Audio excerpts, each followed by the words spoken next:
Oh, hi, Mark.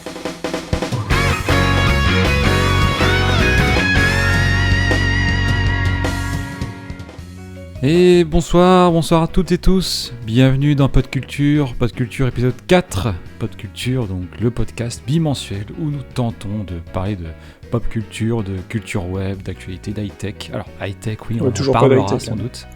On en a parlé un petit peu avec Antonio la dernière fois qu'on a parlé de la chronologie des médias. Un jour, on parlera d'high-tech, vous en faites pas, on y arrivera. Et donc, bien sûr, si vous apprenez au passage 2-3 trucs parmi nos conneries, on sera bien content. En vrai, on s'en fout qu'ils apprennent des choses. Bah, on sait pas, mais a priori, on sera content quand même. Ou bien on l'espère. Donc, comme d'habitude, je suis Charles, alias Glory, et comme d'habitude, comme la dernière fois, je ne suis pas seul ce soir. Nous avons Antoine, aka Antonio. Et bien bonjour, et je ne peux que me contenter d'être passé le numéro 1 cette semaine. Eh bien non, vous êtes à égalité pour l'instant, puisqu'il y a aussi Antoine aka Valky. Salut à tous, et oui, on est à égalité sur les points. Voilà, partagez-vous le podium. La place est petite, mais serrez-vous un petit peu. Ce podium est trop petit pour nous deux, Billy Bob. Et enfin le dernier, Gwen, aka Gibon. Hello. Bon, et bien comme d'habitude, comment allez-vous messieurs ce soir ? Moi je vais bien, Mako, pas sûr, alors j'espère que ça va le faire.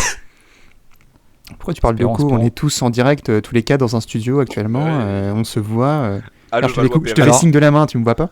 Avec des panneaux en plexiglas pour le Covid, bien sûr. Évidemment. Mais on est en direct des studios de la Seine-Saint-Denis, tabarnak. Ouais, c'est ceux qui ont la ref. Quoi ? C'est le club de retour. Ah merde, j'ai pas. Sinon, moi ça va. Enfin, ça va pas ouf parce que ce matin, il y a les ouvriers communaux qui sont venus tondre le petit lopin de terre, le petit lopin d'herbe devant ma fenêtre. Et du coup, à 9h du matin, j'avais deux énormes tondeuses tracteurs qui tondaient la pelouse. Voilà. À 9h ça va, et t'es pas la France qui se lève tôt, toi ? Non, je suis pas la France de Mélenchon. La Belgique qui se lève tard. C'est pas la Belgique qui se lève tôt. La Belgique qui se lève tard. Je suis en convalescence. En parlant de Belgique... Alors, justement, dans l'épisode précédent, on avait abordé la série télévisée West Wing et l'Actual Play, ou le JDR.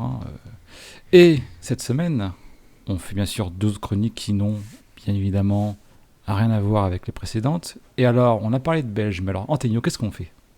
Bonne question, mais c'était pas Gibon qui devait faire le sommaire cette semaine ? Enfin, je suis un peu déçu.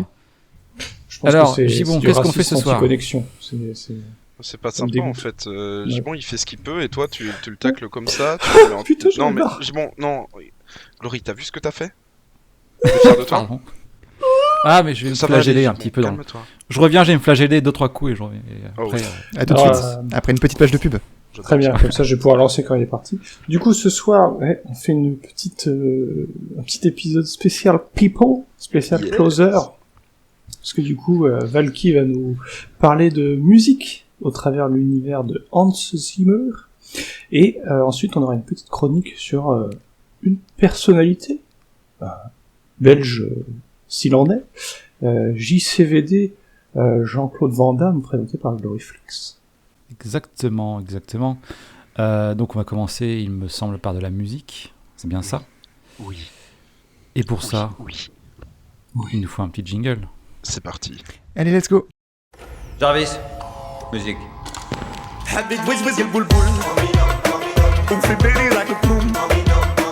Il va la fermer sa gueule.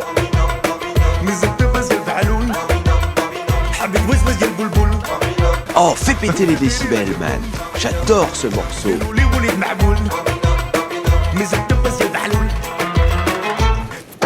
Le dernier arrivé est fan de Phil Collins. Bon alors, du coup, oui, je vais vous parler de musique, mais je vais vous parler de musique de film, car en effet, on va parler du grand, du légendaire Hans Zimmer. Alors, Hans Zimmer, même si ça ne vous dit rien, en tout cas, vous les potes, je suppose que vous savez qui c'est, on en a déjà parlé. Non, vraiment, tiens, c'est curieux, ça. C'est curieux. Non, mais voilà, Hans Zimmer, c'est un très grand nom des productions de musique pour le... Très fortement, musique russe, mais etc. il se pourrait qu'en effet... Non, on va la saboter ta chronique, Valky. Je sais pas où je vais avec ça. Qu'est-ce qu'il fait là ? Tenter un sabotage là en direct. En plus, Hans Zimmer, on sait très bien que c'est la musique de. C'est terrifiant. De Le Bon, la Brute et le Truand. Taisez-vous, s'il vous plaît. Bon, du coup... On l'a eu, ça y est, on l'a eu. Je suis perdu. Non, mais... On la garde alors, on la garde. Je suis complètement perdu. T'as bien dit Non. Eh ben, on change de chronique désormais. Non, taisez-vous. Du coup, Hans Zimmer, même si vous savez qui c'est et que vous connaissez probablement des films dans lesquels il a pu collaborer, il y en a sûrement certains que vous ne pensez pas et auxquels vous ne saviez même pas que c'était du Hans Zimmer. Du coup, j'espère que cette chronique vous permettra d'arriver à mettre un nom sur ce que vos oreilles ont pu agréablement Valky, supporter. moi j'ai une petite question. Moi qui ne suis absolument pas du tout adepte de cinéma, évidemment, tu sais très bien que je ne regarde pas de films. Mais c'est qui Hans Zimmer ? Hans Zimmer, Hans Zimmer, il est né en 1957 à Francfort. Il est donc aujourd'hui âgé de 63 ans. Compositeur de profession, il est d'ailleurs important de noter que Hans Zimmer n'a pas directement accroché à la musique. En effet, à 3 ans, sa mère l'aurait inscrit à des cours de piano, mais il les aurait arrêtés après 2 semaines. Il aurait tout appris lui-même. Et oui, Jamy. Et encore pire, incroyable, au décès de son père à ses 6 ans, il se serait réfugié dans la musique qui serait devenue son exutoire. Tu veux dire qu'il a fait une pause entre 3 et 6 ans. Oui, c'est exactement la page Wikipédia.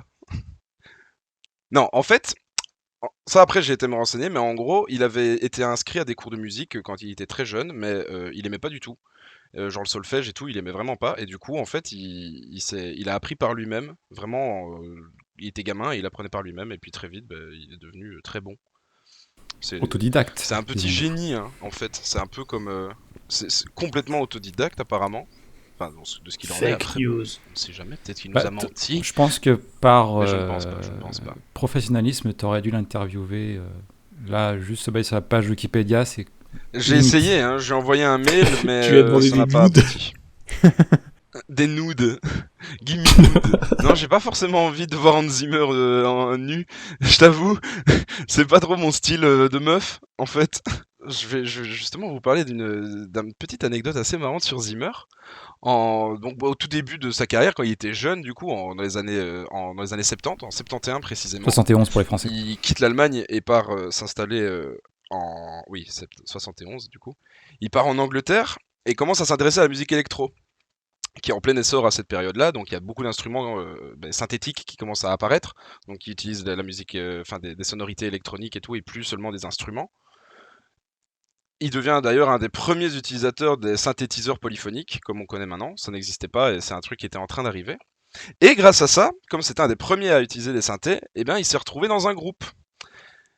Un groupe qui a sorti globalement une musique ultra connue que je vais vous faire écouter là maintenant. Et il faut vous dire que notre cher Zimmer, c'est lui au synthé sur cette musique.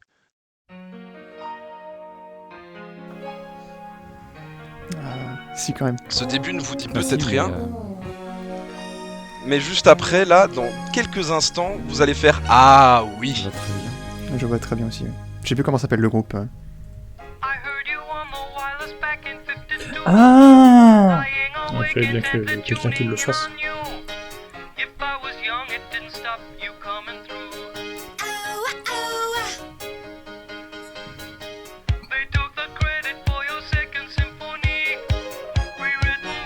Il a fait du synthé. Et donc c'est Zimmer qui a synthé là-dessus. C'est énorme ça. Il chante. Il fait la voix de la femme, Zimmer. Dans le clip, on voit Zimmer du coup à, faites le calcul, 57 à 71, c'est son âge à ce moment-là. On le voit à cet âge-là au synthé sur le clip. Ça c'est l'anecdote pour se la péter en société, merci. Ouais. Exactement, ça c'est cadeau. Ça c'est cadeau. Et tu savais que c'était Hans Zimmer au synthé ? Voilà. Ah non. Du coup, c'est évidemment Video Killed de Radio Star des Buggles, dont Zimmer a fait partie un petit moment. Mais voilà, du coup, c'est une petite anecdote sapatoche. Après ça, du coup, et comme il a commencé, du coup, quand même, ça a mis un petit coup de boost, hein, on va dire. Mais c'est vraiment dans les années 80, en fait, il va faire une rencontre dans sa vie qui va complètement changer sa vision de la musique. Et en fait, c'est Stanley Myers qui est un compositeur de musique de film, qui va le prendre sous son aile et en faire son assistant. Ils vont ensemble collaborer sur plusieurs films. Puis il va se faire repérer par Barry Levinson en 1988, où il va faire la BO de Rain Man, qui sera un film nominé aux Oscars. Et comme il a été du coup mis sur une grosse prod hollywoodienne, en fait il a dû partir à Los Angeles. Et il s'est installé à Los Angeles. Et je voulais juste mentionner qu'il avait fondé un studio avec un ami à lui. Et ce studio, en fait, c'est un super projet. Je trouvais ça vraiment cool de le mentionner parce qu'en fait, le but des studios, c'est de mettre à disposition des jeunes compositeurs un matériel d'exception. Donc vraiment, on te donne accès à tout, on te donne accès à des orchestres et tout, alors que tu es tout petit. Et c'était vraiment pour rendre un peu hommage à Barry Levinson qui avait fait, et Stanley Meyers qui avait vraiment beaucoup... en fait, c'est un incubateur pour musiciens, quoi. Dans sa carrière. Ouais, vraiment, il a fait vraiment un tremplin, quoi. Il a vraiment servi de tremplin pour des... Mais d'ailleurs, il y a énormément il y a beaucoup de très bons compositeurs qui sont sortis de là. J'ai plus les noms ici, mais il y en a quand même...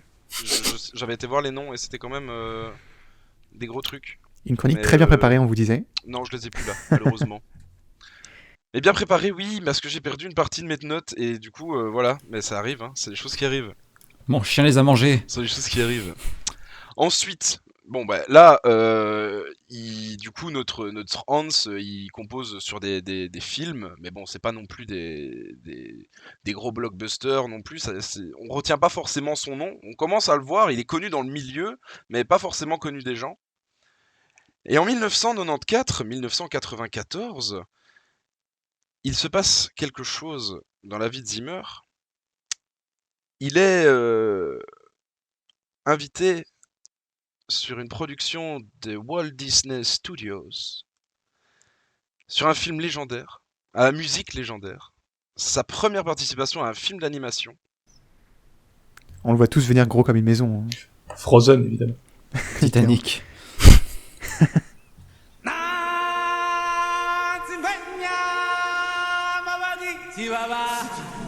Il chante encore très bien. Hein. Ah oui, incroyable. Impressionnant. Il a la voix qui fait écho en plus. Il est très très fort. Je ferai cette blague à chaque extrait. Préparez-vous. Ils avaient mis le paquet pour le Roi Lion. Alors, qu'est-ce qu'il fait dans cette musique ? Il compose. Il compose, mais oui, c'est le compositeur principal. En tout cas, quand il reproduit la musique sur scène, dans sa tournée, il est à la guitare. Il a une guitare avec lui. Mais à mon avis, oui, il change d'instrument en fonction des musiques. Parce qu'il sait faire plusieurs trucs. Il est chaud. Il a chopé des bruits de zèbre en fond. Si vous ne le saviez pas, du coup, chers auditeurs, la musique du Roi Lion, la BO du Roi Lion, c'est en grande partie Zimmer qui l'a composée. Il me semble qu'il a eu l'Oscar pour ça, je crois. Exactement, j'allais y venir. Ah, désolé. J'allais y venir. Donc, Hakuna Matata, oui, etc., c'est lui. Hakuna Matata, je ne pense pas, justement. Je ne pense pas. C'est vraiment les musiques de fond, les musiques d'ambiance. Oui, parce que sur le Roi Lion, il y a Elton John aussi qui a fait... Par exemple, il a participé... D'accord. Oui, voilà, c'est ça. Il a participé, par exemple, à Armageddon. Mais Armageddon, oui, tu vas retrouver des chansons d'Aerosmith et tout dessus, par exemple. Tu vois, mais... Après, compositeur, ça veut pas dire qu'il fait tout et n'importe quoi. Hein. C'est un peu comme le réalisateur pour un film. Hein. C'est ça. Il donne la direction générale sans pour autant faire tout. Quoi. Non, c'est ça, tout à fait. Tout à fait. Et du coup, comme Antonio le mentionnait, le Roi Lion, du coup, ça a été vraiment la consécration pour Zimmer parce que son nom, du coup, a vraiment ressorti parce que ça, tout le monde est d'accord pour le dire, je pense, ici. Dites-moi si c'est le contraire, mais on est tous d'accord pour dire que la BO du Roi Lion, c'est quand même exceptionnel. C'est d'un niveau... moi, je trouve ça vraiment magnifique. C'est une magnifique BO, je trouve. Je sais pas ce que vous en pensez. C'est de toute beauté, hein, ça c'est clair. 26 millions d'exemplaires vendus. Pour une BO de film, c'est quand même beaucoup. Et du coup, un Oscar, un Grammy et un Golden Globe. C'est pas rien. Ça va. Ça va, c'est pas rien, quoi. C'est plutôt sort bien. Hein. C'est pas mal, hein, belle perf. Hein. Attends, c'est quoi la chanson, là ? Comment elle s'appelle, celle-là ? C'est pas Circle of Life ? C'est Circle of Life, oui. Circle of Life. Je crois que c'était Elton John qui l'a composé, et je crois que c'est Elton John qui a composé cette musique. Non, j'ai été voir, c'est Zimmer. Alors Hakuna Matata, c'est Elton John. Hakuna Matata, c'est Elton John. Circle of Life, une chanson composée par Elton John. Bah, Zimmer l'a fait en concert en tout cas. Et moi, quand j'ai été voir mes sources, c'était marqué que c'était Zimmer. Très bien, très bien. Du coup, je fais la source contradictoire. Là. Tu as fait la source contradictoire. Mais non, depuis quand c'est devenu un débat cette émission-là C'est effectivement, d'après Wikipédia, c'est effectivement une musique composée par Elton John. Merde, ah, coupé. Nous sommes dans la merde. Ah merde. Mais non. Moi, ce que je vois, c'est que tout l'orchestral, c'est composé par Zimmer et les chansons sont écrites par Elton John et ah oui, Tim les paroles. Voilà. Ah voilà, les paroles. Je pense qu'en fait, le son en lui-même est dirigé par Zimmer, mais que tout ce qui est paroles doit être par Monsieur Elton. Parce que je t'assure, pour la chronique, je me suis tapé des heures et des heures de concerts de Zimmer, donc non, je sais bien que c'est... En attendant, le Scar, c'est pas Elton John, hein, c'est Hans Zimmer. Oui, c'est ça. Donc si Zimmer chope l'Oscar, à mon avis... Voilà. Oui, c'est qu'il doit être dessus, ça c'est sûr. Oui, mais du coup, paroles...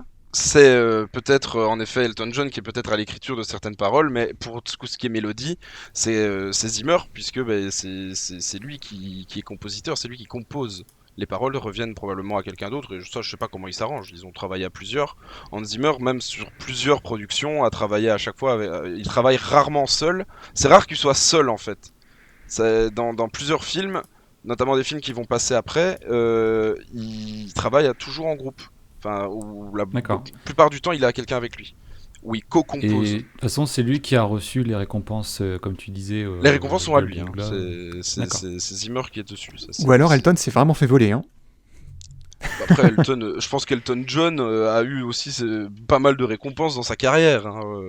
Il a pas à rougir, le petit Elton.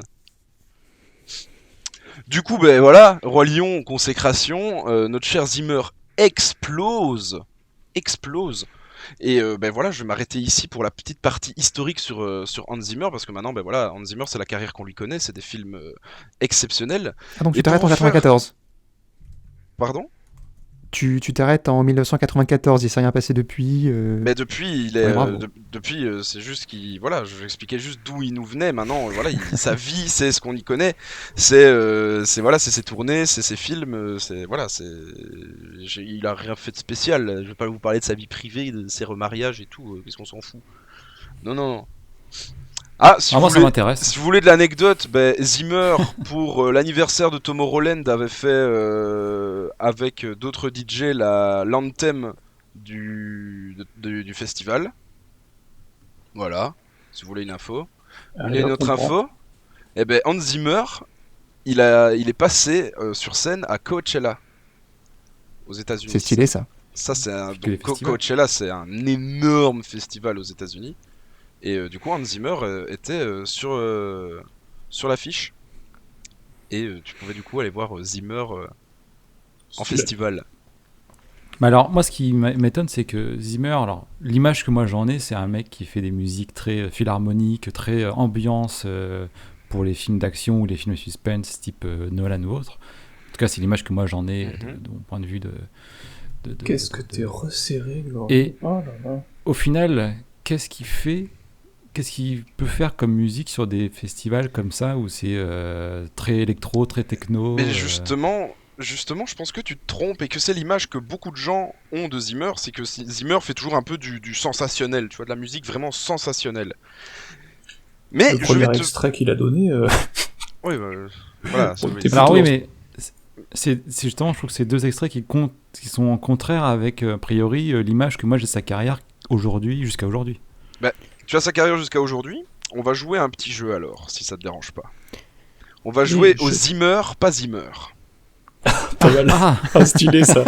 Ok. Je vais vous passer des musiques de films. C'est terrible. Je vais vous passer des musiques de films. C'est le moment où on va stepper l'affiche. On va step up un peu. Vous allez évidemment devoir me dire le film. Si vous voulez être beau gosse, me dire l'année. Et après me dire Zimmer ou pas Zimmer. Ok. T'as cru qu'on était dans une émission de culture là ? Envoie le premier extrait, je ne vais pas lui répondre.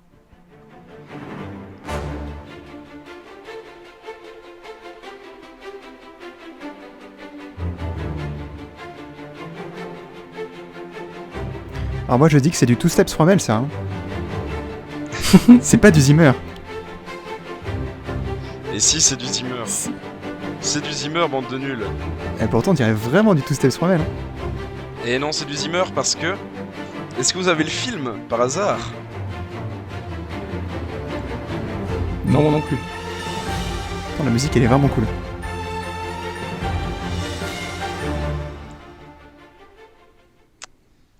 Alors, des studios DreamWorks en 2005, c'est Madagascar. Ah ouais. Eh oui. Trop stylé.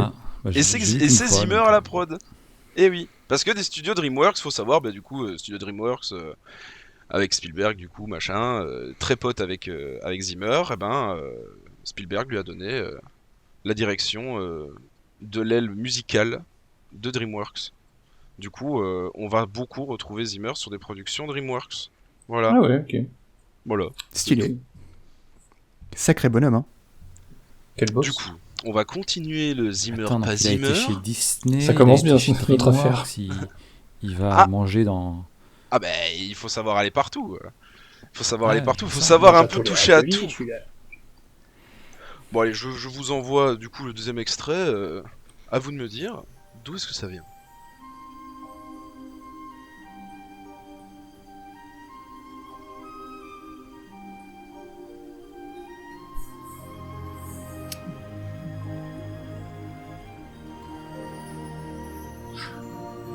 Bah, c'est DreamWorks encore, c'est Shrek. Exactement. Ouais, c'est Shrek, ouais. C'est Shrek de DreamWorks. Mais est-ce que c'est Zimmer ou pas Zimmer? Oh mais t'es un salaud, tu nous as piégés ou tu nous as pas piégés là? Ah ah. Franchement, je pense pas que ce soit lui, hein. Allez, moi je vais dire que c'est lui, comme ça on est sûr d'avoir un point, Tédio. C'est un poil trop philharmonique, j'ai l'impression, pour Zimmer. C'est Harry Gregson Williams et John Powell. Harry Gregson Williams qui est un grand nom aussi de la composition. Évidemment. Et non, du coup, c'était pas Zimmer. C'était pas Zimmer. Mais donc voilà, on voit quand même qu'avec Madagascar, voilà, ça je pense que vous y attendiez pas et que vous le saviez pas. Pour moi, la musique de Shrek, c'est pas ça, hein. C'est Smash Mouth. Somebody once. Oui, mais voilà, j'ai été chercher les musiques. Je l'avais en soundboard il y a peu de temps encore et je l'ai supprimé récemment. C'est typiquement pour reprendre ce qu'on disait tout à l'heure, c'est la différence entre une musique qu'on a pris pour un film, donc Somebody Wants, Rockstar, là, je crois que c'est ça le titre, je sais plus. Mais et une musique du coup de composition qui a été composée pour le film. Vous voyez, voilà, on y revient. Bon, on va passer un peu dans un autre style là maintenant avec l'extrait 3. Alors attendez. Parce que j'ai la musique en question. Ah, t'as Smash Mouth. C'est ça l'extrait 3? Ce n'est pas l'extrait 3. Alors c'est pas en Zimmer. C'est pas Zimmer, mais... Ah, c'est hors sujet, hein, vraiment. Oh, t'exagères, non. Ah mais on parle de Shrek, forcément. C'est mon marais. Il est presque arrivé. Et est-ce qu'on est presque arrivé? Non, mais... Bon, on s'est bien marré, maintenant on passe à la suite. On s'est bien marré et on passe à l'extrait 3 qui est beaucoup moins fun.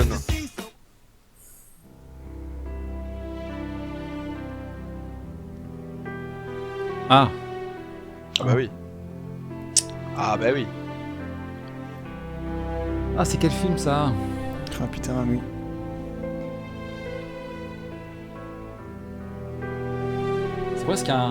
C'est presque un mème maintenant cette musique. Oui. C'est terrible. C'est un film de Michael Bay. Ah, c'est The Rock. Avec Ben Affleck, Alec Baldwin. Ah non, c'est pas The Rock, pardon. Ah, c'est Pearl Harbor. Exactement. Ah putain, c'était un film le de Titanic guerre. de Michael Bay. Alors qu'il a beaucoup moins bien marché du coup, mais... Est-ce que du coup, c'est Zimmer ou pas Zimmer? Ah ouais, je sais que Zimmer, il a fait la musique de The Rock de Michael Bay, mais Pearl Harbor, je suis pas sûr. Ça, j'ai envie de dire oui. Ça y ressemble. Franchement, ça le fait, ouais. Et oui, c'est Zimmer. Parce qu'en effet, Michael Bay et Zimmer sont très potes et ils vont collaborer beaucoup ensemble. Michael Bay va beaucoup prendre Zimmer pour ses films. Très copains. Du coup, ouais, Pearl Harbor, voilà, super film si vous l'avez pas vu, film de 2000. Le film est vraiment pas mauvais, ouais. Mais c'est vrai que pour la petite histoire, Michael Bay c'est avait vraiment hein. dit... L'euphémisme, ce film est vraiment pas mauvais. Ça sera mon Titanic pour concurrencer justement ce cher Cameron. Et en fait, ça a beaucoup moins bien marché, c'est quand même moins britannique. Voilà, c'était le moment, l'anecdote. Mais dans ce cas, tu parlais de Titanic, lol. Eh bien, mets l'extrait 5 un petit coup. Ah merde. Oups.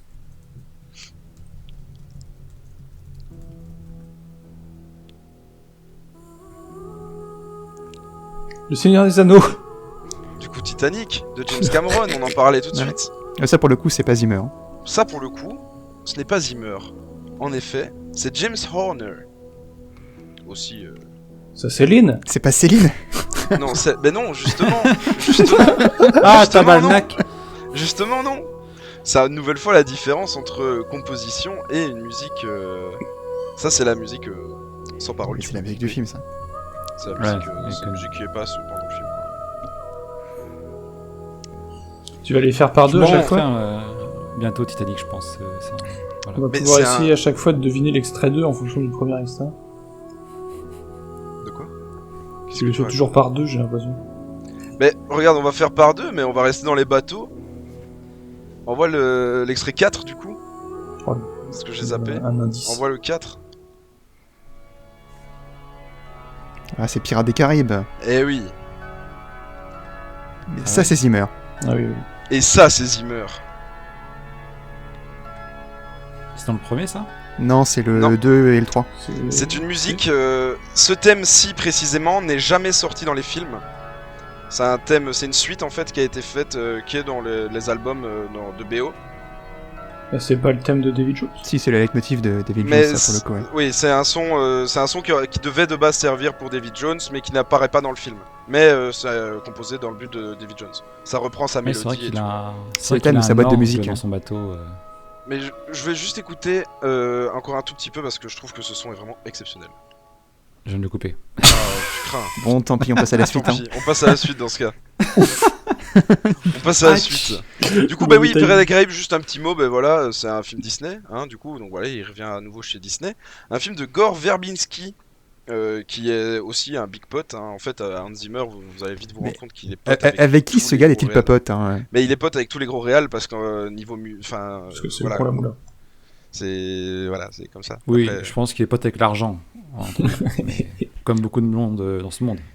Bah, comme pote avec l'argent, ça dénonce. Voilà, quand on ça dénonce le capitalisme ici. Je vous parlais tout à l'heure des studios qu'il avait mis en place dès le début de sa carrière, quand il est arrivé sur Los Angeles, ça prouve quand même que voilà, le type il a peut-être la tête sur les épaules. Enfin bref. Heureusement, sinon il serait décapité. J'en sais rien, on s'en fout, envoie l'extrait, s'il te plaît. Oh, C'est encore un truc sous l'eau, quoi. Si seulement. C'est Gladiator. C'est Gladiator de Ridley Et ça, c'est Scott. Zimmer aussi. C'est Zimmer en effet qui fait qui compose donc une grande partie des musiques de ce légendaire péplum. Et oui, je sors un petit mot de cinéma, un péplum. Pour ceux qui ne savent pas, c'est simplement un film qui parle d'antiquité. Voilà, on appelle ça un péplum. Incroyable. Là, il y a du jargon cinéma, je peux vous dire que vous n'aurez pas mieux ailleurs. Bah, il y a plein de gens qui savent pas Ne c'est quoi un changez pas de péplum, podcast, restez ici, vous allez avoir tous les jargons du cinéma possible. Eh ben, tu serais curieux, va dans la rue demander aux gens ce que c'est un péplum, ils savent pas. Hein. Ah, c'est quand tu fais un jus d'orange, après il y a du péplum.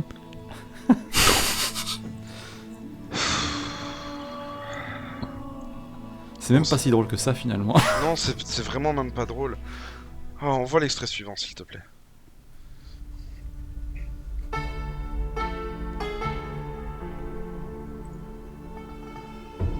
Sherlock Holmes. C'est Sherlock Holmes, ouais. Ah, Sherlock oui, Holmes, de Guy C'est Zimmer Ritchie. aussi, ça, je crois. Alors, c'est le film ou c'est le film, on est d'accord. C'est le Ouais, film, c'est le c'est le film, film, pas la série, évidemment. Avec Robert Downey. Exactement, avec Robert Downey Et Duclos. Jr. Et du coup. Ouch. Ah bah oui, ça part. Ouais, d'un coup, le thème, voilà, c'est D'un coup, ça il est part. bien là. D'un coup, ça part. On est bien Et dans du du coup, Zimmer. Hein. C'est Zimmer, et on voit, si vous avez vu en tout cas les films Sherlock Holmes, que je vous conseille, qui sont quand même vraiment très très bons, mais vous verrez que l'atmosphère musicale du film est quand même assez différente des gros trucs, comme Gladiator par exemple. Je trouve en tout cas que la différence est bien marquée. Un petit peu. Il peut quand même passer du tout au tout.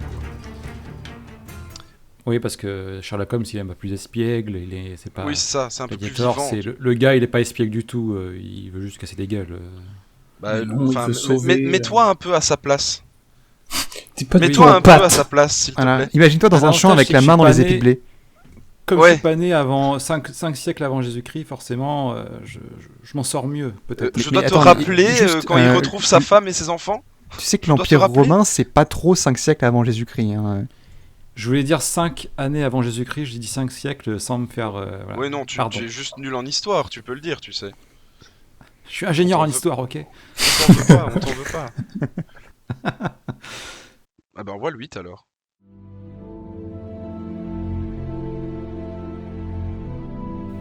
C'est Interstellar. Exact. Ah oui. Exact. Interstellar du légendaire Nolan. Entendre Interstellar et qu'il y a quelques notes là à peine. C'est un peu le thème, c'est le motif. Si c'était même de meilleure qualité, je l'aurais reconnu aussi. Ouais. Et c'est bien Zimmer, évidemment. Hein. Évidemment que c'est Zimmer. Si c'est Nolan, c'est quasiment tout le temps Zimmer. Exactement, c'est ce que j'allais dire aussi. C'est ce que j'allais dire. Voilà, Nolan, c'est encore un poteau à Zimmer parce qu'on va le retrouver sur tous les Batman de Nolan.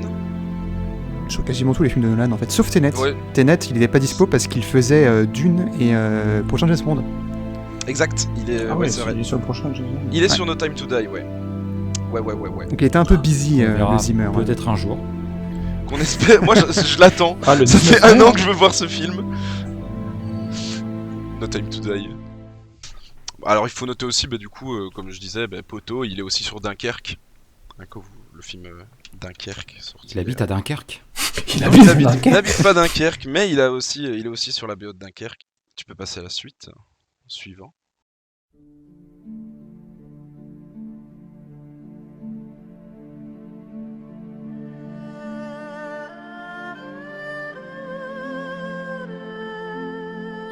C'est Kung Fu Panda.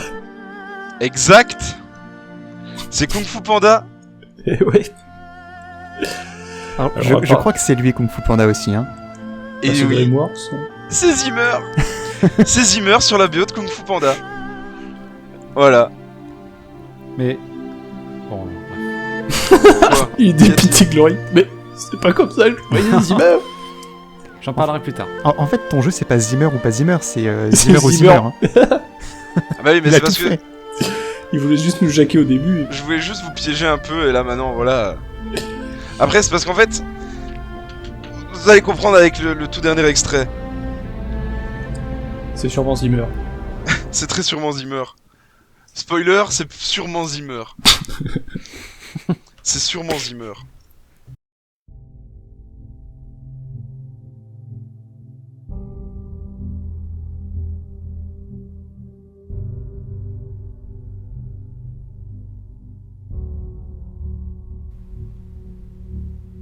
Ouais, c'est Zimmer, c'est Inception. Mais oui, évidemment. En fait, le problème, c'est que quand j'ai eu l'idée du Zimmer, pas Zimmer, je me suis dit, c'est quand même dommage de gaspiller autant, de mettre des autres. T'es obligé de mettre celle-là. Je fais un peu une ode à Zimmer, en fait, tu vois, j'avais vraiment envie de faire écouter son univers, et le fait qu'il peut changer vraiment d'atmosphère comme il veut. Mais du coup, en fait, je me suis dit à la fin, mais non, il faut que je fasse écouter que du Zimmer, c'est beaucoup mieux. C'est beaucoup mieux. Du coup, oui, Inception, du poteau Nolan. Le bro, le homie. Du coup, ouais, c'est encore Zimmer, évidemment, sur la BO. Voilà, maintenant on arrête le podcast, on écoute la musique. Là, maintenant, du coup, Glory, qu'est-ce que t'avais à nous dire? Non, j'en parlerai dans ma chronique. Tu en parleras dans ta chronique? Tu vas faire un point Zimmer dans ta chronique JCVD. Et oui. Et oui, ça m'a fait penser à ça, je rajoute cet élément dans ma chronique, mais vous allez voir. Ah bah très bien. Oh là là, il nous tease, oh là là. Tout est lié. Du coup voilà, moi je pense avoir fait le tour un peu de l'univers de notre cher Zimmer. Donc vous voyez que c'est un type quand même il est fort quoi. Moi c'est vraiment... C'est un chic type, hein, vraiment. C'est un type comme ça. Il est vraiment fort, fort. On aime bien. Et ouais, c'est vraiment, il travaille vraiment avec les mêmes personnes régulièrement, c'est souvent les mêmes réalisateurs qui le reprennent. Et c'est toujours du lourd, hein, du lourd. Si vous voulez quelques films notables, des trucs qui m'ont fait rire en vrai dans des films où il est sur la BO et ça m'a beaucoup fait rire, c'est Bienvenue chez HT. Rasta Rocket. Je sais pas si vous connaissez Rasta Bah Rocket. oui, Rasta Rocket, c'est très bien. Eh ben c'est Zimmer. C'est une génération ça, Star Rocket. Bah oui, bah c'est Zimmer. Voilà. Puis Le Prince d'Égypte, La Route de l'Eldorado, Les Missions Impossibles. Tout ça c'est lui. Johnny English. Stylé. Voilà, il fait des musiques dessus. Le Dernier Samouraï, Mais évidemment. du coup, ce qui est dingue, c'est qu'en fait, il est sur plein de films où on remarque pas qu'il est là finalement. C'est ça. C'est ça. Et c'est le but du compositeur de s'effacer pour Bah. le film. Pas sûr, parce que sur des films comme Nolan, on sait que c'est lui qui traîne sa patte, qui dit voilà, c'est moi Zimmer, écoutez mes gros tambours, écoutez mes gros violons. C'est pas ce qu'ils font Voilà, trembler maintenant, les casques. chialer. Sur du Kung Fu Panda, j'imaginais pas que c'était du Zimmer. Bah, Kung Fu Panda, Kung Fu Panda, il a fait aussi du coup tous les Madagascar, parce que là c'était une musique du 2, mais il a fait tous les Madagascar. Il a fait Megamind, il a fait Rango aussi, avec le film avec l'espèce de Le lézard Caméléon, chelou. hein. Ouais, voilà. Il est sur les Transformers aussi. Mais est-ce que tu Batman, penses pas que c'est plutôt les réalisateurs comme Nolan qui viennent le voir? Bon bah tu peux pas me faire un gros Zimmer, là j'ai besoin d'un truc un peu péchu, là je vais faire un truc chelou où on part dans des rêves, j'aurais besoin d'un truc où on comprend rien même dans la musique. Bah, je pense bien. En vrai, comme je disais, c'est toujours quasiment les mêmes noms qui reviennent. Bah, je pense aussi à Jon Favreau. Bah, le Roi Lion, c'était Jon Favreau. Mais il refait plusieurs films de Jon Favreau aussi. Jon Favreau, c'était surtout le remake du Roi Lion, pas l'original. Hein. Ouais. Oui, mais voilà, mais non. Oh merde. Si, le remake, c'est Jon Favreau, mais c'est pas Cette l'original. chronique est bâclée, encore une fois. Mais non, cette chronique n'est pas bâclée. Je viens de voir entre parenthèses là. Jon Favreau, Oh. c'est le remake du Roi Lion seulement, pas Ouais, tout pas à fait. l'original. Bon, Antonio, si t'es mieux pour faire la chronique de Valky, tu l'as fait, hein. Merci. Bah, si tu Ah, mais veux, écoute, je Antonio, rectifie l'information. Antonio, on fera la chronique de Valkyrie la prochaine. Non, arrêtez. On la fera. Tu couperas ça, hein. Oui, c'est Elton qui fait les chansons. Mais non. Mais ça, vous faites exprès aussi. Non, mais je voulais vérifier parce qu'en effet j'avais entendu que c'était Elton John, mais si ils ont travaillé ensemble, c'est très bien. Je complète. Et pour le futur, bah, du coup, il y avait Dune, Dune, je sais pas comment ça se prononce, comme tu Dune. l'avais mentionné. Denis Villeneuve. Une. Exact. No Time to Die, le prochain James Bond. Bonne Et- idée. Ça m'a beaucoup fait rire aussi. Apparemment, il apparaîtrait sur le nouveau Space Jam. Ah ouais. Voilà. J'ai Énorme. oublié qu'ils allaient refaire ça. Bon, après, Il y a c'est un info Space Wikipédia, Jam en ça a cours. vérifié. Mais apparemment, il apparaîtrait sur le nouveau Space Jam. C'est avec Voilà. qui du coup? LeBron James. Ouais, Ok. c'est James. Incrédible. Le Space Jam des années 90, on est d'accord, c'était un peu mauvais quand même. Ça se refait un peu sur Roger Rabbit quoi. C'était... Ouais, C'est mais tout c'était ça, l'époque oui. des. Je C'était pense l'époque qu'on l'a des tous films vu en comme ça. fait. Ouais. Les pense que- les gens en parlent comme une masterpiece un peu, mais moi moi ce film il m'a pas marqué quand j'étais petit quoi. Bah, c'était un bon divertissement quoi. Ouais, Ouais, après voilà, il y a Michael Jordan qui joue au basket avec les Looney Tunes quoi. Ce film il se résume à ça, hein, j'ai envie de dire. C'est voilà. D'accord, c'est- donc c'est- il sera dans le c'est prochain, bien. potentiellement. À vérifier. Comme toute cette chronique. Pardon. T'es sûr que c'est pas Elton Voilà, John? avec son synthé au fond derrière le terrain de basket. On sait jamais, on sait jamais. Puis voilà, juste je voulais citer quand même, faut rendre à César ce qui est à César, sa liste quand même de récompenses. Du coup, Oscar de la meilleure musique de film pour Le Roi Lion, bien sûr. Golden Globe, même chose pour Le Roi Lion. Golden Globe aussi pour Gladiator. Un Grammy, meilleur album pour enfants pour Le Roi Lion. Ensuite, il a chopé 3 autres Grammy. Et après, c'est des World Soundtrack Awards et des Satellite Awards, il en a chopé 4 autres. Voilà, notre cher Zimmer, qui, en plus de ça, attention quand même, il a reçu la médaille Stephen Hawking pour sa contribution à l'intégration de la science dans la culture populaire. Ah, C'est Stephen ouf. Hawking, comme le gars qui a fait Christine. Stephen King. hein, Exactement. c'est Stephen Hawking. Comme Stephen King, il a reçu le Stephen King, Le Stephen King Award. le Stephen King, et l'ordre du mérite de la République fédérale d'Allemagne. Ça claque. La Légion d'honneur, quoi. Je pense Après- que c'est sa meilleure récompense. S'il avait été anglais, ça aurait été Sir Hans Zimmer. Et ça, c'est la classe quand même. Ouais. En fait, je devrais être anglais. Oui, Ce serait, il est pas anglais en fait, donc c'est là Sir, Alors Sir. qu'Elton John, il est bien adoubé. Sir Valky Antoine. Sir Valky Antoine de Belgique, oui, oui. Du coup, c'est Hans von Zimmer. C'est Hans Florian Zimmer. Florian. Il s'appelle Florian. Voilà. Si jamais vous le croisez dans la rue, appelez-le Flo, Eh, il Flo. adore ça.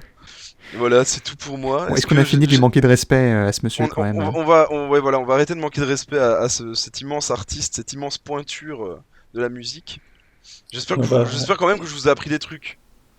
Mais au final, est-ce qu'il est proche de la retraite pour toi ou pas? Non. Tu sais, c'est ce genre de métier passion où tu t'arrêtes jamais. Tu vois, John Williams, il fait encore de la zikmu pour les films. Hein. Il a quel âge? Williams? Ouais. Ouf, Williams, il doit être vieux. Oh, c'est John Williams. Il a 89 ans, me dit 89 ans. Internet. Mais non. Si, il est né en 32. Oui, 63, c'est chaud. Hein. T'es encore dans en soi, la fleur de l'âge. Il a 63 ans, là j'ai une photo de lui à ses 63 ans. Zimmer, il a l'air en pleine forme. Hein. 63, voilà. Mais du coup, voilà, c'est tout pour moi. Si jamais vous voulez, découvrir un peu plus Zimmer et sur sa chaîne YouTube. Je sais pas si c'est la sienne. Je pense que c'est mieux d'écouter la BO de Il y a une chaîne YouTube qui s'appelle Hans Zimmer et tuto make-up de Hans Zimmer. Et ses musiques sont par playlist, par film et tout, donc c'est super cool. Il y a toutes ses musiques directement sur sa chaîne, voilà. Bon allez, moi je m'engouffre un coup de lasagne. Ça c'était la transition pour la chronique suivante, il me semble. Exactement. C'était une transition qui a le mérite d'exister, même si elle est pas ouf. Bon. Ouais. Moi je trouve qu'on a pas eu mieux depuis le début. C'est... Bref, voilà. Que dire Allez, balance le jingle. Du coup, on fait une chronique personnage, et pour ça, il nous faut un jingle qui est un nouveau jingle. Oh, super. Bonjour, je m'appelle Monsieur Pouet. Philippe, je sais où tu te caches. Ah ben c'est bien, Nils. Petit bonhomme, là, c'est pas Zizou. Alors, ça va la forme? Parce que moi, je suis une patate. Super. Une patate, mais Philippe, nous ne parlerons pas d'une patate. Je sais où tu Oui, te j'ai caches. essayé de mettre des extraits où on parlait de Jean. Bon, c'était pas ouf, mais voilà, j'ai trouvé que ça. C'est qui, Jean? c'est Jean-Claude Van Damme. Ah, bien vu, allez, on applaudit. Il est si fort, il est si fort. Ah, il est incroyable, il est très parti. C'est un vrai sniper. Donc, comme il l'a dit Antonio, on parle de Jean-Claude Van Damme, on va parler de l'être humain avant l'acteur, même si on va parler un peu de l'acteur. Et déjà, première question, classique dans mes chroniques. Quand je vous dis Jean-Claude Van Damme, qu'est-ce qui vous vient à l'esprit? 1 et 1, ça fait 11. Et ça, c'est beau. C'est vrai qu'il l'a dit. J'aime l'eau. Dans 20 ans, il n'y en aura plus. Alors, vous n'avez que ça en tête, vraiment. Ah bah, le cinéma, enfin, Bloodsport, Time Cop. Voilà, bon, donc, il y a de cela. Alors, c'est vrai que majoritairement, vous l'avez fait, hein, majoritairement, les gens sortent en premier des phrases un peu soit cultes, soit bizarres. C'est à vous de décider. Mais bon, bien sûr, il y a des films, alors qui aujourd'hui sont un peu oubliés. On commence, si on cite du Stallone ou si on cite du Schwarzenegger, on va sortir des films plus facilement, je pense, pour quelqu'un de lambda, que quand on vous demande des films de Jean-Claude. Pourtant, je me permets de te couper, ça a quand même mal vieilli, les films comme ça, tu vois. Je pense que c'est surtout pour ça. C'est vrai, et c'est lié à des facteurs que je vais évoquer pendant ma chronique. Parfait. Mais aujourd'hui, c'est vrai que on le met un peu en dessous de Stallone et Schwarzy. C'est vrai. Alors qu'à l'époque, c'était au même niveau.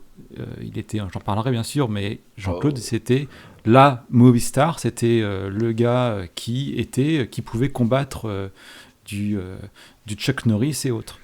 C'est le mec badass dans les années 80-90. Combattre Chuck Norris, je trouve que tu t'avances un petit peu. Ah voilà, mais bon, à l'époque, dans les années 80-90, c'était ce niveau-là. Chuck Norris, donc, il est devenu beaucoup plus fort depuis qu'il y a Internet. Ah surtout, oui. Il a vraiment le level up. C'est depuis qu'il y a Internet qu'il a explosé, lui. Et donc, Antonio a cité 2 films. Est-ce que vous deux, vous pouvez, je parle de Valky et Gibon, est-ce que vous pouvez me citer des films de Van Damme? Non. Il a dit quoi, Antonio? Il a dit Time Cop, je suppose. Ouais. Il a dit Time Cop. Ouais, super. Du coup, non. Ah, non. À part Expendables. LOL. Ouais, les Expendables, LOL, il y a tout le monde. Ouais, c'est pas grave, parce que j'en ai évoqué pas mal, voilà. Aussi, au niveau de Jean-Claude, on peut parler d'une personnalité un peu décalée pour nos jours, on l'a évoqué avec ses phrases cultes. Et plus récemment, c'était en 2014 il me semble, il est revenu sur le devant de la scène pour ceci.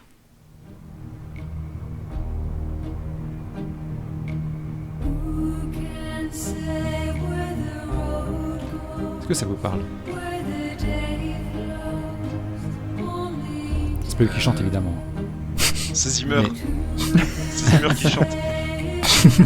Mais non, c'est Elton. Mais c'est Elton. Il apparaît dans une vidéo avec cette musique en fond. Fake news. Ça va vous revenir tout. C'est quoi ? C'est une pub où il fait le grand écart entre deux camions ? Une pub pour les camions Volvo où il fait le grand écart entre les rétros de deux camions. Ah bah voilà, c'est vrai. Je suis juste un boss en fait. Ah mais... Tout à fait. Alors, une pub qui est incroyable, je fais un aparté dessus parce que si vous cherchez à l'époque les pubs Volvo pour les camions, je sais pas ce qui s'est passé chez Volvo, ils ont décidé de faire que des pubs what the fuck du genre, où là on a deux camions qui reculent à grande vitesse quand même, sur l'autoroute ou du moins sur une piste fermée, et qui s'écarte pour laisser Jean-Claude faire un grand écart au-dessus de la route, donc il est à quoi 3-4 mètres de hauteur et il fait un grand écart en marche arrière, enfin ça n'a aucun sens. Et le PDG de Volvo dans une autre pub, alors c'est un aparté, mais il s'est suspendu à une grue par le crochet d'attelage du camion à l'avant, avec le camion du coup pendu par la cabine avec la remorque en dessous, et lui était dessus comme ça, tenu par le câble à la grue en disant voilà, nos camions Volvo, vous voyez comment ils sont résistants, ils peuvent se tenir eux-mêmes depuis tenus par une grue, et le mec était sur le camion sans aucun équipement de sécurité. Ok, je vais travailler chez Volvo. Volvo, qui s'est passé chez vous en 2014, dites-moi, c'est là incroyable de travailler chez vous. C'est génial. Les mecs, voilà, mais donc bon, il a apparu chez Volvo, vas-y. Je sais pas si t'as l'info, mais en Belgique en tout cas il a fait quand même pas mal de pubs. Je sais pas si vous les avez, enfin en France normalement vous les avez pas eu, mais c'est des pubs belges. Et je sais pas si t'en parles. Récemment ou à l'époque ? Très récemment, genre l'année passée. Alors, je n'ai pas en tout cas. J'ai pas cherché plus la chronique récemment, donc. Je me permets du coup d'en citer deux. Il y a une pub pour genre un casino en ligne où c'est super drôle. Il fait du JCVD, c'est incroyable. Je sais plus le nom du truc malheureusement, ça je suis désolé. Et il y en a une autre qui est incroyable pour Orange, donc l'entreprise télécom du coup. Et celle-là elle est mythique, c'est mythique, je vous invite à aller la voir, c'est quelque chose d'exceptionnel. Mais du coup en Belgique en tout cas il fait quand même encore pas mal de pubs, genre au moins une fois par an t'as une pub avec JCVD. Ah, pour payer les impôts quoi. Ouais vraiment, genre vraiment tu vois qu'il vient faire son petit quota de pub en Belgique, il en fait une ou deux par an et voilà quoi. Putain mais il vient en France, JCVD là, Los Angeles. C'est comme ça.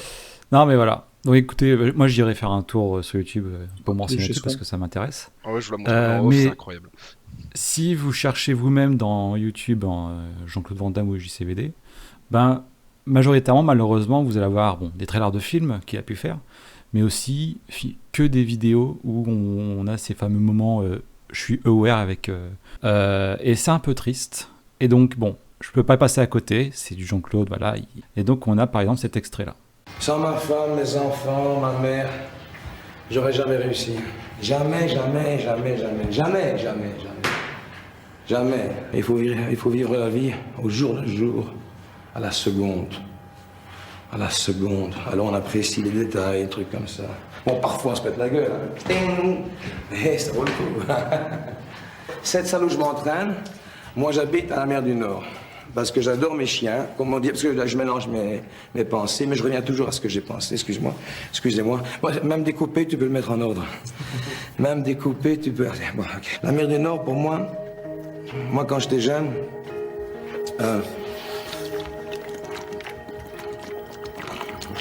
le Dorlo, dans 20-30 ans, il y en aura plus. Alors voilà, bon, ça fait toujours rire. Il est un peu lunaire, voilà. Il est en pleine forme. C'est une phrase un peu tordue, mais il y a beaucoup de compilations de ces moments-là et je trouve ça un peu triste parce que bon, il y a des réflexions philosophiques qui sont propres à lui, des fois qui sont vraies. Il fait une phrase, il commence par un truc, puis il va sur autre chose et puis en fait, il continue, puis il change de sujet toutes les 10 secondes. Il se mélange un peu dans son esprit, il enchaîne des choses sans revenir à la suivante. Bon, bref, mais comme ça, on peut pas lui reprocher. Voilà. Et je trouve ça dommage qu'aujourd'hui les gens ils se focalisent vraiment sur voilà, j'adore l'eau, je suis aware. Et c'est un peu triste parce qu'au final c'est un mec qui a une vie incroyable, vraiment. Et j'espère que, alors vous avez l'air convaincu déjà d'être proche, ou en tout cas fan de JCVD, mais pour ceux qui le voient d'un air un petit peu plus, on va dire, détaché, sans vraiment le connaître, j'espère que ça changera un petit peu votre avis sur le personnage. Et bien sûr, on va aborder ses côtés éclatants comme sombres. C'était tout le principe d'une star de ciné. Il n'y a pas forcément que des choses qui sont sympas dans sa vie. Alors déjà, on l'a dit, Jean-Claude, il est belge. Olé, alors j'ai envie de dire comment on dit Cocorico il est belge une fois. En France, on dit Cocorico quand c'est un Français qui fait quelque chose de bien, mais comment on dit quand c'est un Belge d'ailleurs? Olé. On dit ça? Non, je sais pas. Je sais pas. Je me suis fait réflexion en écrivant la chronique. Non, on dit rien. Bon. On est fiers. Donc Jean-Claude Van Warenberg, né le 18 octobre 1960, donc il a 60 ans aujourd'hui, à Berchem-Saint-Agathe. Où ça? À Berchem-Saint-Agathe? Olé. Oui. C'est chez nous. Dans la province de Bruxelles. Olé. Voilà, donc. Faites du bruit. Il sera infernal, tout en en toute la chronique. Donc, dès tout petit, il devient adepte des arts martiaux, en particulier à cause de son père, enfin, grâce à son père, parce qu'à l'époque, Jean-Claude, il est tout frêle, c'est un tout petit gars qui a que 10 ans, et voilà, son père veut qu'il devienne un peu plus costaud, un peu plus baraque, et il se met à faire des arts martiaux, et en particulier du karaté, au point d'atteindre la ceinture noire, voilà. Il aura aussi une petite carrière dans le bodybuilding, où il deviendra d'ailleurs Mr. Belgium. Mais Van Damme, lui, ce qu'il veut, c'est pas faire du bodybuilding, c'est pas être prof de karaté, il aurait pu, largement. Lui, il veut devenir une star de ciné. Et malheureusement, la Belgique, encore aujourd'hui, c'est pas connu comme étant une très grande terre de cinéma. C'est nul le cinéma belge. À part... c'est super nul. Les frères Dardenne, c'est à part quelques acteurs belges, du François Damiens ou autres qui sont très connus, en particulier en France, du Boulevard ou autre, c'est pas une terre qui est malheureusement très propice au cinéma. Et donc il fait des essais en France où il veut devenir acteur. Les plateaux du Papéi. Pardon? Des films du Papéi. Les flemmes. Si je sais pas si ma ref elle est bonne ou pas. Magnifique. Tu l'as? Bien sûr. Ah merci. J'espère que vous l'avez aussi chez vous. Hein. Mais un producteur belge. Donc voilà. Oui, je l'ai. Elle est magnifique. Oh là, ça va ta chronique aussi. Pardon. Allez. On continue. Allez. Donc il va s'essayer en France et en fait il arrivera en retard au premier tournage, genre à son premier jour de tournage, il réussit à arriver le lendemain du tournage. Donc en fait il a pas le rôle du coup parce qu'il passe à côté. Il est fort. Oui, il rate d'un jour. Oh, mais c'est pas 3 heures de retard, genre t'as raté ton bus, tout à fait capable de faire train. Ça. Il a raté le jour, il est arrivé le lendemain et puis il arrive sur le plateau, il dit non, on a trouvé quelqu'un d'autre du coup voilà. Et donc du coup il grille sa carte cinéma français parce qu'il se fait un peu avoir à ce jeu-là. Et donc en 1982, tu veux dire? Oui. Et donc en 82, il émigre aux États-Unis et file direction la Cité des Anges, plus connue sous le nom de New York. Olé. Chicago. Allez, encore une ville de ratée. Munich. Non, évidemment. Houston. Los Angeles. Sao Paulo. Singapour.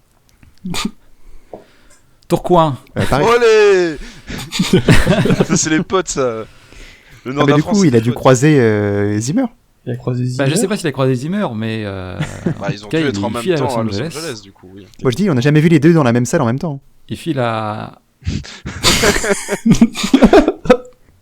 vérifier, on ne sait pas. Peut-être. Il faut chercher Zimmer. Oh putain, la BO de Gladiator par JC. Ah, t'imagines. Je suis Anthony. Non, je suis JCVD en fait. Incroyable. J'aime ma femme, dans 20 ans il n'y en aura plus. Pourquoi tu l'as pendu? Allez, non, allez. Mais ça, c'est Fillon, ça, qu'est-ce que tu racontes? Avec ses gros sourcils. Xavier Dupont de Ligonnès. Voilà, on s'égare, j'ai l'impression là. Et on glisse. Ouh, on a dérapé. Donc, il file à Los Angeles avec $3,000. En vrai, cette chronique, c'est vraiment un film de pensée de Jean-Claude Van Damme, parce que vraiment, on dérive sur plein de sujets différents, et en fait, on a perdu le fil rouge, en fait. Bah non, moi j'ai toujours, et face à moi, j'ai écrit sur mon écran. On est mis en immersion. Le fil est rouge, mais peut-être de multiples couleurs. Voilà. Oh là là. T'as cherché aussi. Donc, il part avec $3,000 à Los Angeles, et à partir de là, il va faire plein de tafs différents pour essayer de s'introduire dans le business en showbiz. En showbiz. Alors, il va faire plein de tafs, mais jamais acteur, en fait, pendant des années. Il va passer par poseur de moquettes, videur, serveur. Il va finir par aussi un poste de conducteur de limousine, ce qui, malgré tout, le rapprochera un petit peu du strass et des paillettes. Il va avoir à trimballer des gens, des personnalités comme justement, on en parlait, le fameux Chuck Norris. Et en discutant avec les stars, les producteurs, il va commencer à nouer des relations au fur et à mesure, et avec ces rencontres, il va participer à plusieurs auditions. Et il obtient par exemple un premier rôle tout pourri dans un film nommé Karate Tiger en 85. Alors, le nom. Ce film, il est nul.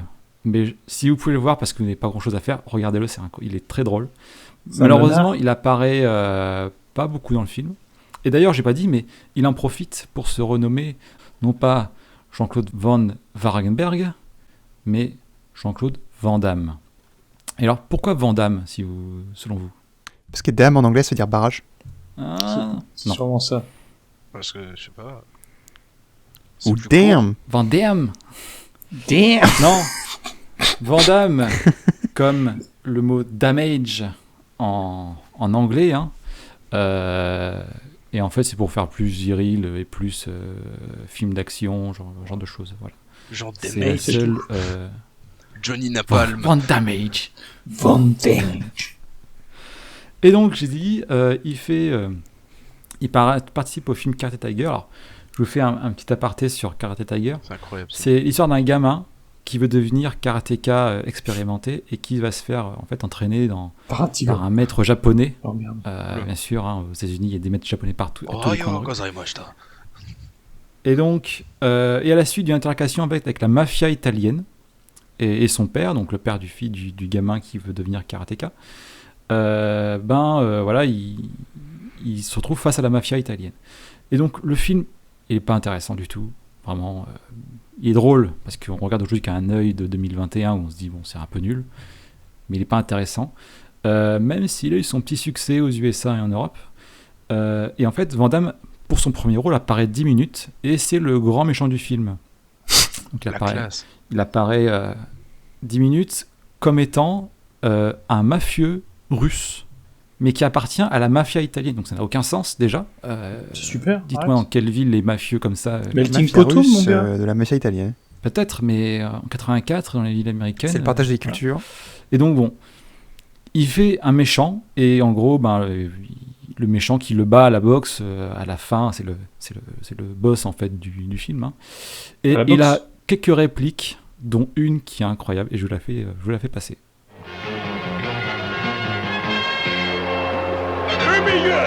Je suis le meilleur. Alors, ça tente de nous imiter un accent russe où il dit le meilleur, je suis le meilleur. Enfin, vraiment, c'est nul. Il est nul. J'ai l'impression d'entendre l'extrait de la dernière fois où il joue le teubé dans Harry Potter. Mais question, est-ce que dans le film il l'a fait en anglais, du coup? Alors oui, là, évidemment, c'est un doublage. Et c'est un doublage c'est pareil. De lui ou c'est lui qui le fait? C'est quand même pas lui qui le fait, non? Eh ben, c'est très bien parce que j'aimerais en parler. Van Damme, en fait, il double très peu ses films en français. Trop drôle. Quelques films, et ça se compte sur les doigts d'une main, où il va parler, en fait, faire un doublage français de son propre film, mais majoritairement, c'est d'autres gens qui doublent pour lui. Donc c'est pour ça qu'il a une voix... dans les films américains qui n'est pas en fait celle de Van Damme. En plus de ça, il fait pas du coup J'adore l'eau, encore moins. il joue un boxeur et ensuite il va continuer, parce que c'est une première étape, mais malheureusement ça suffit pas pour lancer sa carrière, parce que il joue un méchant un peu nulos, du coup voilà, il passe à côté. Et donc il va être prédestiné pour jouer, alors j'ai appelé cette partie-là de ma chronique presque Predator, parce qu'en fait Jean-Claude Van Damme fut le premier choix pour endosser le rôle du Predator. Donc j'espère que vous connaissez le film Predator. Il devait porter en fait le costume de l'alien, donc le costume du Predator, et donc jouer avec Arnold. Attends, mais c'est Alien ou c'est Predator Comment ? Alien versus Predator. Non mais l'alien. Attends, tu nous parles de Predator puis d'Alien. Antonio, tu m'as compris un petit peu de sérieux dans cette émission quand même. Attends, excuse-moi. Le Predator est un alien. L'alien est un alien, c'est différent encore. L'alien n'est pas Predator. Attends, quoi ? Il commence à parler comme Jean-Claude Van Damme. Ça n'a pas de sens. Et en fait, ce qui est étonnant, c'est que déjà, il était dans un costume. Je pouvais chercher ça sur YouTube, l'extrait existe, où il est dans un costume espèce d'écrevisse rouge qui n'a rien à voir avec le costume final du Predator. Et il a commencé à faire des prises de karaté pendant les scènes de baston. Donc, imaginez bien qu'un alien avec un costume d'écrevisse dans une forêt qui fait des prises de kung-fu, c'était un peu chelou. Et donc les producteurs ont dit on arrête, on va faire autre chose, on va partir sur autre chose pour le Predator. Donc ils ont revu leur copie et on a depuis maintenant le Predator qu'on connaît, donc beaucoup plus chasseur avec la technologie d'invisibilité, ce genre de choses. Donc Van Damme n'apparaît pas dans le film. C'est une rumeur qui tourne sur lui, mais en fait il n'apparaît pas dans les films Predator, mais il a été prédestiné pour avoir le rôle. Mais ça va lui servir pour la suite. On arrive sur des coups de chance et des coups de pouce de la vie. Pourquoi un coup de pouce ? Parce qu'en fait... Quoi ? Non, c'est pas parce qu'il rencontre Schwarzy à ce moment-là. Bah non, en fait, ça suffit pas. Il va reprendre son rôle, en fait, de serveur dans une cafétéria. On raconte d'ailleurs qu'il faisait des prises de kung-fu pour servir les cafés et autres, pour un peu se faire voir auprès des producteurs qui pourraient passer par là, mais ça ne marche pas. Jusqu'au jour où il tombe sur un producteur qui passe par là et qui le remarque parce que voilà, il sait se démener avec quelques assiettes et il va passer un entretien pour un futur rôle et l'entretien se passe correctement mais sans plus, et finalement ce producteur a un pote qui est pote avec Van Damme qui va lui dire ouais, mais c'est le mec qui a fait le Predator, c'est lui qui était dans le costume du Predator. Et le producteur, n'ayant pas vu le film Predator à l'époque, s'est dit banco, si le mec a fait le Predator, je peux le prendre pour mon futur film. Et c'est comme ça que tu rentres dans le showbiz, mon gars, en mentant. Tout simplement. Génial. Belle morale. Donc à force de faire des prises de kung-fu dans les cafétérias et à mentir, c'est pas lui qui a menti, mais c'est son pote en disant il a fait le Predator, il va partir sur le prochain film qui est Bloodsport. Et le titre français est Bloodsport, tous les coups sont permis. Attention. Et en québécois, s'il te plaît ? Tous les coups sont permis. Tout court. Tout simplement. Sport de Bloodsport. Sport cinglant. La poutine sanglante. C'est raciste. Oh là là, mais l'insulte pour nos amis québécois. C'est raciste. Restez, messieurs, dames, restez, s'il vous plaît. N'écoutez pas. J'ai le droit, je suis québécois. N'écoutez pas ces ignobles personnages. Je suis pas raciste, j'ai un ami québécois. J'ai justement un ami québécois. Bloodsport, 1988, où JCVD joue un Américain qui va vouloir en fait honorer la mort de son maître japonais. On revient toujours un maître japonais aux Américains aux États-Unis. Un maître japonais qu'il avait formé en fait au ninjutsu à la suite de la mort de son propre fils. Donc en gros, c'est on va dire un peu adopté dans la formation dans cet art martial. Et en fait, le personnage de Van Damme joue un gars nommé Frank Dux qui part à Hong Kong pour participer au comité. Jean-Claude Dux. On a eu la même page. Ah, je l'avais pas vu. J'avais déjà remarqué. Atmosphère. Oh, elle est jolie celle-là. Quand te reverrai-je. Putain. Alors, il n'y a pas trop de neige à Hong Kong. Pour y être allé, j'ai pas trouvé de... Pourtant, les gratte-ciels sont hauts. Et donc, il va au Kumite, donc à Hong Kong, qui est un championnat de combat libre où plusieurs nations s'affrontent. Alors c'est un championnat un peu caché. Et comme dit du coup le titre, tous les coups sont permis. Donc c'est a priori tiré des vrais écrits de Tu peux pincer Frank ton Dux. adversaire. Tu peux le chatouiller. Tu peux Tiens les cheveux. Oh non, pas les méchancetés. Si. Pas les mamans. On avait dit pas les mamans. Et donc je vous passe un extrait parce que déjà Bloodsport c'est un film que j'adore et je passe un extrait de Bloodsport où vous allez voir ça pue les années 80, j'adore ça. Synthwave. Cet homme est censé représenter le clan Tanaka. Tu ne ressembles pas à un Tanaka. Shidoshi Tanaka est mon maître. Où est le problème? Il dit que Senzo Tanaka est son Shidoshi. Et même si c'est Bruce Springsteen son maître, qu'est-ce que ça changerait? Si Senzo Tanaka est son Shidoshi, alors qu'il nous montre le Dimmak. Tu sais ce que c'est, toi, un Dimmak? Sa spécialité. Victor, choisis une brique. Si tu veux. Allons-y pour celle-là. Non! La première en partant du bas.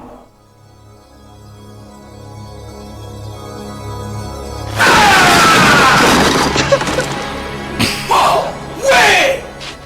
Mais t'es une bête. Alors, ça vous suffira? Nous validons votre invitation. Alors, mais t'es une bête. Lui, il y en a un, il est trop fort. Celui qui parle comme ça. Senzo Takada est son Shitoshi. Il faut faire attention à ce que Senzo Takada soit son Shitoshi. Les buzzwords en japonais. C'est les gérants du comité. Et alors, la scène en question, du coup, il doit faire un. C'est le Michel Platini hongkongais. C'est Nelson Montfort en direct du comité. Ça me tue. Quelle est cette émission? Qu'est-ce qui se passe-t-il? Oh, Zinedine Zidane qui s'avance. La passe pour Thierry Henry. Et donc, le Dimmak, c'est en gros, il a une pile de briques, genre 4-5 briques empilées, et en fait, il doit péter la brique du bas, donc tout en bas de la pile, sachant qu'il tape par le dessus, évidemment. Et bon, c'est un peu ici du ciné, hein. Mais j'adore le doublage de ce film en particulier, le doublage français. C'est à mourir de rire parce que c'est les années 80, c'est un peu raciste parfois, faut dire ce qui est, mais c'est les années 80, on pensait différemment, voilà, je le dis. Hein, voilà. Ouais, c'était de bon goût à l'époque, tu peux dire. Mais le film est très bon, moi c'est un film que j'adore, un de mes films presque préférés, mais en tout cas c'est mon préféré de Van Damme. Et le film, il parle de plusieurs enchaînements de combats, alors c'est très combat centré, hein. On part de temps en temps en virée dans Hong Kong, dans un virée dans Hong Kong des années 90, où on voit les embarcations un peu chinoises, classiques de l'époque. Ça sent les épices et la transpi. Modernisme de la ville. Et en vrai, il y a une chronique presque à faire sur ce film, tellement il est intéressant à faire. Senzo Takada et son Shitoshi. Et aussi pour les extraits. T'as vu ça? Et pourtant, je suis pas forcément fan de films d'arts martiaux, mais là, c'est déjà accroché, que ce soit par les décors, la musique. Quoi, t'es pas fan d'arts martiaux dans la vie? Moi, je suis peace and love. Je te verrais bien faire des grands gestes, des grands mouvements de kung-fu. Faire de la capoeira. Oh ouais. À faire des dimmak dans la rue devant les gens. Des hurricanes. Ce n'est pas son Shidoshi. Son Shitoshi. Bref, et donc Van Damme, il s'éclate, on sent qu'il s'éclate sur ce film, ça se voit à l'écran, dans les combats, dans les expressions qu'il a, on sent qu'il cabotine un peu, tu vois, il se prend au jeu vraiment, il se prend plaisir à jouer, et clairement ça se ressent, parce qu'il donne tout ce qu'il a dans le film, et ça se voit, il fait des grimaces, vraiment, enfin, il faut le voir le film, pour comprendre. Il n'est pas venu seulement prendre son chèque, c'est ça qu'il faut se dire, c'est qu'il a vraiment envie de se donner, déjà pour se faire un peu une pub auprès pour le reste, mais aussi voilà, parce qu'il fait finalement ce qu'il veut faire depuis des années. Donc voilà. Bloodsport, énorme succès au box-office. 1,5 million de budget, il rapporte 50 millions. Hein. C'est quand même un x33. J'ai fait bac S. Impressionnant. x33. Puis avec l'inflation, ça fait encore plus. Hein. Oui, mais depuis, l'argent a été dépensé, je pense. Ça fait combien en francs CFA? Fait combien en anciens francs En louis d'or. Et donc, ce qu'il faut savoir, c'est que le film est un succès. Pourtant, il a été nominé pour la pire révélation de l'année, notre cher Jean-Claude, lors des Razzie Awards de 89. C'est horrible comme concours. Un énorme succès. Ah, ben les Razzie Awards, c'est des connards. Ouais, c'est vraiment des enflures. Oui. D'ailleurs, le film n'était même pas à la base prévu pour sortir en salle. Ça devait être un direct tout cassette, j'ai envie de dire. Et les fans ayant vraiment kiffé le film, ils ont demandé aux producteurs de le mettre au cinéma. Et c'est comme ça qu'on l'a connu, nous, en France, dans nos salles. Voilà, j'en parle beaucoup parce que je n'aurai pas de chronique dessus, mais allez voir Bloodsport. C'est du très bon. Et à partir de là, Jean-Claude, du coup, il devient une star, en fait, aux US et partout dans le monde. Et il commence à enchaîner les succès. Et bon, je ne vais pas revenir sur chacun de ses films comme j'ai fait là pour Bloodsport. Bloodsport, c'est un peu particulier, comme je vous ai dit. Il se met vraiment au niveau de Stallone, de Schwarzenegger, Chuck Norris, etc. Et vraiment, il est à ce niveau-là dans les films qui arrivent. Et donc, plutôt que vous passez un à un chacun des films avec un petit synopsis, je vous propose en fait de vous dire le nom du film. Et j'ai 4 films. Jean-Claude ou pas Jean-Claude ? Vous devez... Alors c'est facile, ce sera que du Jean-Claude. Mais ce sera pas non plus Zimmer ou pas Zimmer. Mais vous devez m'inventer le synopsis du film. Ça va être super. Voilà. Donc, qui veut commencer ? Moi. Alors, en 89, donc l'année suivant Bloodsport, Kickboxer. Je t'écoute. Kickboxer. C'est l'histoire d'un type qui a rien dans sa vie. Il a rien dans sa vie, tu vois. Et il travaille genre il a un boulot de merde vraiment nul. Mais il a pas assez d'argent pour aller au club de kickboxing et tout. Et il s'entraîne genre sous des ponts et tout. Il fait des trucs de fou. Et puis un jour il se fait repérer par quelqu'un. Il fait un combat et hop, il devient ultra fort. Et voilà. Un truc dans ce genre-là. Non. En même temps tu peux perdu. Savoir, raté. On parle d'un mec qui est champion de kickboxing et en fait il va voyager en Thaïlande. Excusez-moi, mon scénario était mieux. Hein, je veux pas dire. Non, mais t'as pas mis d'Asie dans ton scénario. Donc ouais, y a pas le maître chinois dans mon truc. Y a pas le maître asiatique cliché qui si tu. D'ailleurs, si on prend tous les personnages typés asiatiques des films de cette époque-là, tu fais ça là maintenant en 2021. Tu te fais défoncer, je pense. tu croules sous les attaques en justice. Et c'est pour ça que les films maintenant transforment en particulier les adaptations de manga avec des caucasiens tout à fait classiques. C'est un peu typiquement comment il s'appelle Dragon Ball Evolution.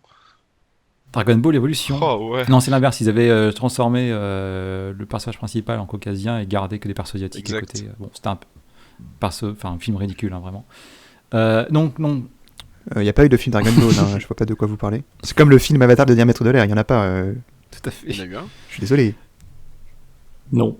Ok. Non, il n'y en a pas eu. Le jeu. Justement. Et donc, le champion du monde de kickboxing affronte le champion de Thaïlande. Et en fait, il se fait maraver la gueule, clairement. Il reçoit un coup au dos et devient paraplégique à vie.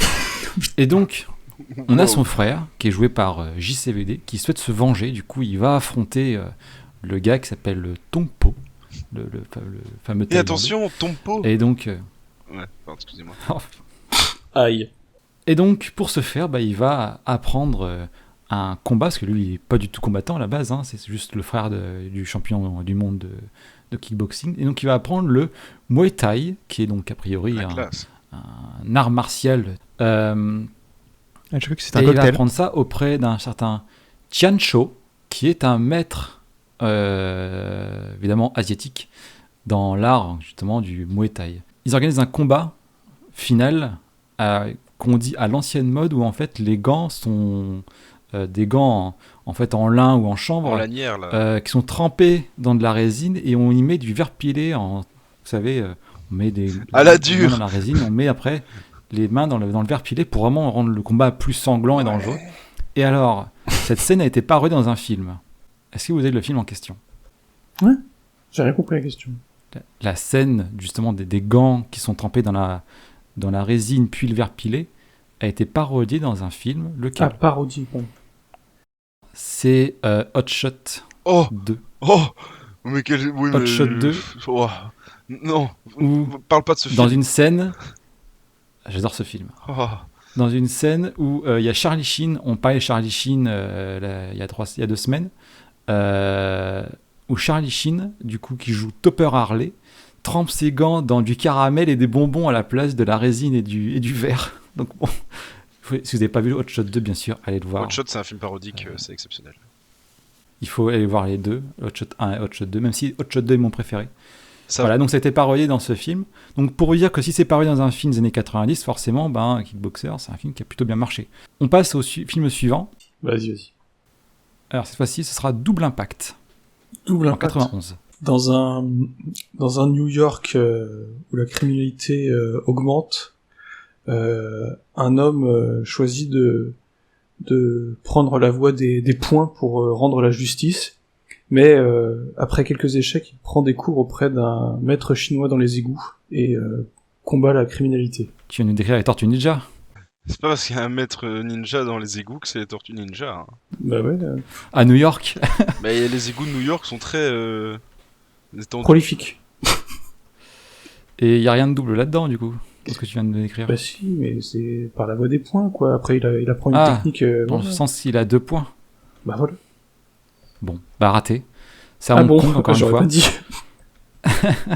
Ça se passe. Vous avez pas compris que c'est des maîtres chinois ou japonais et à Hong Kong tout le temps ? Bah voilà, là c'est encore à Hong Kong.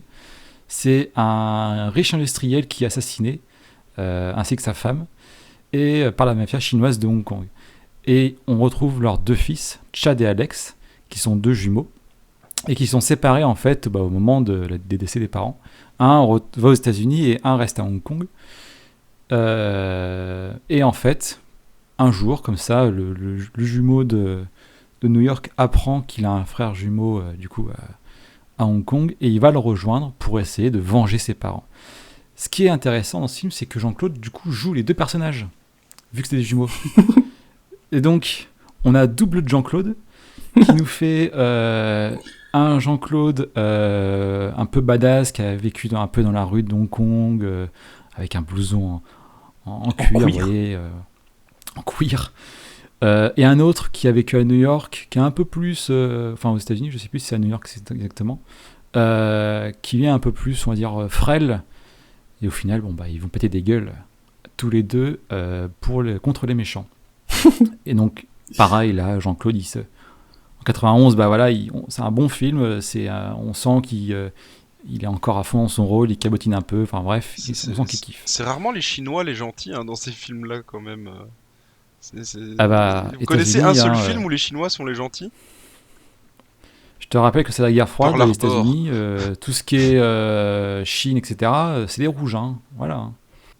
Antonio, je te propose le dernier film. Universal Soldier, en 92. Ah, ça, c'est mon synopsis. On va dire que c'est à Hong Kong. Ah ouais. Il est plus mal. Allez, vas-y. C'est à Hong Kong, c'est Jean-Claude Van Damme qui est en train d'apprendre les arts martiaux auprès de son sensei, je sais pas comment il s'appelle. J'ai pas envie de donner l'exemple parce que ça va être Jean Reno. Sensei Jean Reno, parfait. Jean Reno-san. Il apprend les arts martiaux et puis en fait il y a des aliens qui arrivent et qui butent le sensei et du coup Jean-Claude Van Damme part dans l'espace et devient le soldat de l'univers. Alors t'as raison sur un point, c'est un film de science-fiction. C'est pas un film.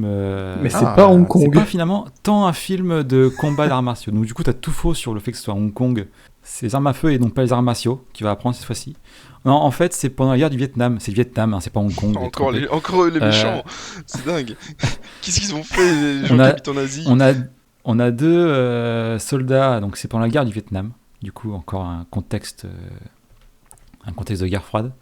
On a 2 soldats américains qui s'entretuent en fait après un massacre de civils au Vietnam, donc c'est un peu critique par rapport à la politique américaine. Et finalement, 25 ans plus tard, ils reviennent sous la forme de soldats universels, donc des Universal Soldiers, ou Unisol, comme contracté dans le film, où en fait c'est des cadavres de soldats américains qui sont ramenés à la vie pour devenir des machines à tuer, sans réelle pensée ou émotion. Donc juste des gars qui sont zombies en fait et qui tuent des gens sous la gouvernance d'une société mystérieuse.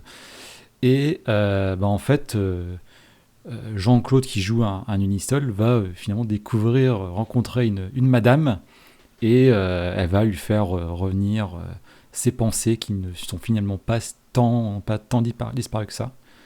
Et c'est beau. Ça reste quand même un zombie. Alors c'est ça. Taper une fille. Ce qui est étonnant, c'est que dans ce film, du coup, Van Damme joue un enfant presque, parce qu'en fait, il apprend à manger de la purée, par exemple. Donc tu vois qu'il se fout de la purée sur la joue. C'est extrêmement drôle. C'est assez, c'est marrant en fait. C'est un blockbuster qui est assez drôle. Ça se mate plutôt bien. Et bien sûr, en fait, dans ce film, Jean-Claude Van Damme apprend à nouveau la vie à 40 ans. Mais un autre Unisol, en particulier celui qui l'avait tué ou il s'était entretué à la guerre du Vietnam, lui va complètement péter un câble et va essayer de le buter à la place. Donc voilà. C'est le synopsis du film. Pareil, allez le voir. Universal Soldier, il est très bien. Voilà, on va pas faire tous les films non plus. On arrive en 94. On a fait 92, 91, on arrive en 94. Et c'est à partir de là que ça part un petit peu en couille. Okay, en particulier pour un film qui s'appelle Street Fighter, l'ultime combat. Est-ce que vous avez vu ce film ? Ah, le fameux. Est-ce que ça a quelque chose à voir avec le jeu vidéo ou pas ? Tout à fait. C'est l'adaptation en film du jeu vidéo. Formidable. Et qu'est-ce qu'on dit des adaptations de films en jeu vidéo ? De jeux vidéo en film, pardon. C'est super. Non, c'est de la merde. Oh. C'est une bouse. Jean-Claude, il s'est fait un max de pognon, parce qu'à ce moment-là, il était une superstar. Oui, le film, il a super bien marché, je crois. Il a extrêmement bien marché, parce que tous les gamins, ils ont vu Street Fighter, c'était la grande mode où où tous les enfants avaient soit dans les bornes d'arcade fait du Street Fighter, soit avaient la console chez eux qui pouvait leur permettre de jouer à ce jeu. Et c'était un succès mondial Street Fighter, et forcément, un film apparaît, et Jean-Claude et tous les autres acteurs, et la CGI, etc. Rien ne va dans ce film, c'est une bouse. N'allez pas le voir, ou alors pour vous marrer si vous voulez, mais n'allez pas le voir quand même. C'est mal joué, c'est mal fait, c'est tout ce... Et en fait, on comprend à la relecture plus tard qu'en fait, c'est la période aussi Jean-Claude, on va dire, je vais dire une expression qui est un peu commune, donc j'ai le droit de la dire, hein, tombe, on va dire, dans la coque et les putes, voilà. Forcément, quand tu es une star hollywoodienne, tu es plus propice à découvrir les drogues, en règle générale. La drogue. C'est pas un cliché. Les vices. C'est pas un cliché, et donc il tombe un peu là-dedans, même beaucoup là-dedans. Et ça se sent dans son jeu d'acteur, où il est plus vraiment là, même si ça va encore au début, en 94. C'est juste qu'en particulier, là, le film est mauvais pour d'autres raisons que Jean-Claude, mais c'est une des raisons qui est aussi le fait que il fait autre chose à côté, il n'est pas à sa place, quoi. Et donc à partir de là, les résultats du box-office pour Van Damme va commencer à bien chuter, jusqu'à arriver à des films qui partent en fait directement en DVD ou en cassette. Et c'est un peu triste quand même, parce que tu te dis, une star de ciné qui a fait des films, des gros films, des grosses productions, qui étaient au niveau de Schwarzy, etc., là il se fait faire des cassettes, et puis c'est tout. Il va se remarier plusieurs fois avec la même femme, 3 fois avec la même femme, quand même, entre temps. Donc c'est un peu une girouette, on va dire ça comme ça. Il perd la garde de ses enfants, il va commencer aussi à se faire pourrir par les médias à partir de cette période-là. Fin 90, ça commence vraiment à être la période où les médias ont compris que c'était un bon client, parce qu'il avait une façon un peu de parler un peu spéciale, des remarques un peu lunaires, et forcément, comme lui, il essaie quand même de survivre, entre guillemets, en tant qu'acteur, en faisant de la promo pour ses films, et pas seulement rester au rang de direct ou DVD, il va essayer de faire la promo, et en fait, les chaînes de télé françaises ou américaines, eux, ils veulent juste se foutre de sa gueule et pas faire une quelconque promo. Et donc, on en arrive à des interviews qui sont un peu horribles. Alors, c'est un moment un peu sad de la chronique. Mais je vous passe une interview d'Ardisson. Alors, on sait Oh non. L'amour qu'a Ardisson, qu'a Valky pour Ardisson. Mais oh non, pas lui. Je vous passe l'extrait d'Ardisson. On avait dit par Ardisson. Je trouve que c'est très triste. C'est en 2001. L'interview dure une demi-heure. Et là, il y a 1 minute d'interview que j'ai compilée. Allez, c'est parti. C'est assez ouf. Jean-Claude Van Damme. Alors, Jean-Claude, vous parlez français sans problème? Oui, ça va. Non, parce que vous dites, j'ai presque peur de parler français. Oui, c'est vrai. Ouais. Parce que quand je fais des erreurs, parce que j'habite en Amérique, je parle souvent anglais, non-stop, du matin au soir. Alors quand je viens ici, je fais de mon mieux, mais parfois je fais des petites erreurs de français. Des bêtisiers d'ailleurs. Alors il y a des gens comme ça qui s'occupent de ça pour bien... Voilà. Ouais. Pour Ils bien sont casser. payés pour ça, ils sont payés pour ça. Ils sont payés pour ça, ils sont payés pour ça, quoi. Voilà. Je vais t'exploser. Alors tu m'as explosé. Bah, de toute façon, il n'y a pas de problème, il va... Connard. On rappelle le Jean-Claude, écoute. Le Jean-Claude l'a bien fait. On dit les prénoms. Alors, le 11 juillet, Jean-Claude Van Damme, il est bien. Ah, mais bien sûr, mais c'était un grand acteur. Mais... Non, n'en rajoute pas non plus. Il est bien. Tu suis, Geneviève, là ça Difficilement. Alors, vous faites plein de boulot, donc vous êtes chauffeur de limousine. Et vous dites que vous avez beaucoup appris en conduisant des petits cons pleins de pognon qui se foutaient en l'air avec de la drogue. Ça vous a pas empêché de faire pareil après, mais non. Ouais. Bon voilà, donc c'est méchant, gratuitement. Oui, comme d'habitude, il tabasse en place publique, quoi. Oui, c'est le style Ardisson. Le buzz. Bah ouais, et bon, et moi ça m'attriste plus qu'autre chose parce qu'au final. Le connard de Baffy derrière là. T'apprends pas grand chose sur la personne et tu fais juste que se foutre de sa gueule. Bon, mais voilà, c'est en fin 90, 2000 jusqu'à 2005 et encore peut-être jusqu'à même 2010. Le mépris quoi. Juste les émissions, ils se foutent juste d'eux, etc. Internet participe aussi à forcément la mise en avant de ces clips un peu lunaires où il boit de l'eau, il est aware, etc. Bon. Et donc voilà, toute l'interview tourne autour de êtes-vous toujours aware et la drogue et machin. Bon, c'est un peu triste, mais c'est aujourd'hui du coup à cause de ça qu'il a un peu peur de faire des interviews encore, parce qu'en fait cette période-là a montré une image d'un mec dans la lune et has-been en fait, parce qu'il fait plus de bons films, il est juste bon client en fait pour faire des images et des vues à la télé. Et donc à partir de là, il y a globalement que des films en direct vidéo, très peu de sorties ciné, on le voit plus vraiment au cinéma ou autre. Il va commencer aussi à imiter les interviews, parce que forcément quand tu te fais recevoir comme ça par du Ardisson, t'as pas envie de les retourner. Donc il a un ras-le-bol des émissions comme ça, qui le prennent vraiment pour un con. Et il va aussi commencer à se soigner sur son addiction à la drogue. Il va se remarier du coup avec sa première femme. J'ai dit, ils sont mariés et divorcés 3 fois, hein, donc là il se remarie définitivement avec celle-ci. Donc bref, tout commence un peu à rentrer dans l'ordre, il a passé cette phase, on va dire, sombre. Et il y a un film qui va montrer un petit peu son renouveau, pas dans le succès, mais en tout cas dans la remontée de la pente. Ça s'appelle JCVD, tout simplement. Un film qui est un échec, en fait. C'est un échec en termes de box-office. Il n'a pas tant marché que ça. Par contre, en termes de critique, il est salué. Il n'y a pas les spectateurs, mais en termes de critique, les spectateurs qui l'ont vu, eux, le saluent. C'est un film où il joue son propre rôle, où il se moque un peu de lui-même, de sa façon de parler, de ses mimiques. Il a un peu aussi un esprit critique sur lui-même. Donc il joue le fait qu'il revient en Belgique et finalement il rentre dans une prise d'otage dans une banque.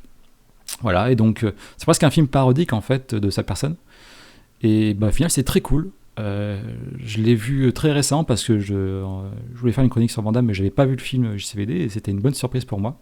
Donc il y a peu d'acteurs et de personnalités publiques qui l'ont fait, le fait de se remettre un peu en question dans un film. Donc vraiment, si vous avez la chance de le voir, voyez-le parce que c'est à voir, je pense, et ça nous montre un Jean-Claude renouveau. Donc ça, c'était en 2008, il me semble. Et par la suite, il va nous faire, on l'a dit tout à l'heure, un rôle dans The Expendables, le numéro 2, en 2012, où là, il joue du Van Damme, qui joue un méchant, qui s'appelle, en français, et même méchant. Aux États-Unis, il a son nom de personnage, c'est Jean Vilain. Ah oui, c'est vrai. Vraiment, il y a on cherche pas à faire dans quelque chose de subtil. Hein. Le mec, il s'appelle Jean Villain. Il est vilain. Voilà. C'est Expandables. Hein. Est-ce que tu veux du subtil ou pas Et donc, on trouve notre Jean-Claude qui fait des films comme ils en faisaient dans les années 90, où là, il joue les gros durs, il y a de la baston, il vient se battre avec Stallone à coups de couteau. Enfin, c'est incroyable. C'est très cliché, mais c'est cool. The Expandables, c'est du cliché, mais c'est cool à regarder. C'est le bonheur. Mais il faut regarder que le 2. Hein, c'est une scène où... Mais dans le 2, je crois, c'est la scène. Il y a une scène où Schwarzy arrache la portière d'une Smart. Et il y a Bruce Willis à côté de lui. Il dit Yippee-ki et Bruce Willis lui dit vole pas ma réplique, s'il te plaît. Vraiment, ils se prennent pas du tout sérieux. Même Chuck Norris, il y a Chuck Norris qui sort une Chuck Norris fact dans le film, quoi. Donc, et l'entrée en scène de Chuck Norris. Bah oui, avec le Far West. Où il y a 40 balles qui partent. Ouais, c'est débile. Enfin, incroyable. Et c'est des films où ils se moquent d'eux-mêmes et c'est très marrant, je trouve. C'est très bien. C'est très marrant. Ce second degré manque d'ailleurs. Les Expendables sont un peu particuliers parce que le 1, ils sont très sérieux. Et du coup, après le revoir, le 1, c'est pas très conseillé parce que c'est du coup un peu daubé. Mais le 2 est ultra parodique et du coup, il est hyper bien. Voilà, donc typiquement, il a rapporté 300 millions de dollars pour un budget de 100 millions. Ah bah oui. Donc ça rapporte, hein, de mettre de la star comme ça. Et Jean-Claude fera aussi du doublage.